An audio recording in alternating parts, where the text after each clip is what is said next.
Hi everyone, today I'm going to show you how to make a very simple and delicious recipe for apple cider donuts. We've tested a lot of different lectin-free recipes and this one seems to be the winner with the kids. Plus it's really simple and quick to make. It's actually from thedietchefs.com and I've adapted it to taste like apple cider donuts, but I'm not really putting apple in it, but just like using these spices that my kids think it tastes just like the donuts from the farm.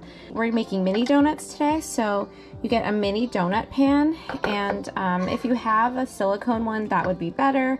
I don't have one of those yet, so I'm just using a non-stick pan. These donuts kind of stick to the pan, so even though it's non-stick, I'm gonna just go ahead and rub some melted butter in it and grease it up.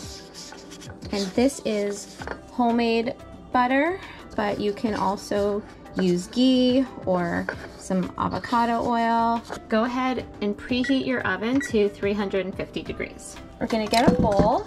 We'll add 2 pastured eggs. Next, you're gonna add 2 tablespoons of melted butter. It can be French butter, homemade butter like I'm using, ghee. Then you're going to add 2 tablespoons of A2 casein milk. So go ahead and whisk that together. 1 1/4 cups of almond flour. Make sure that it's from blanched almonds if you're following the Plant Paradox diet. And then you're gonna add 1/2 cup of confectioner Swerve. Add 1 teaspoon of baking powder, that's aluminum free.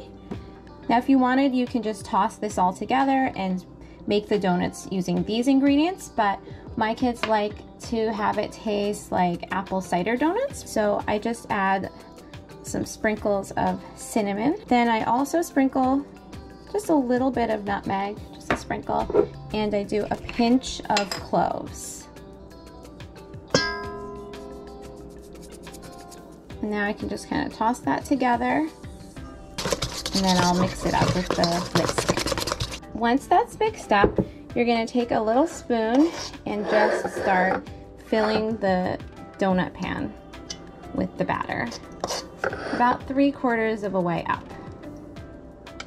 Okay, now once these are all filled, you're just gonna go back in with the edge of your spoon and just kind of even it out with the top of the spoon here, or the back of the spoon, just so it's flat.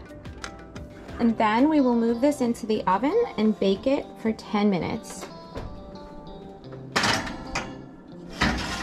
And we'll check on it.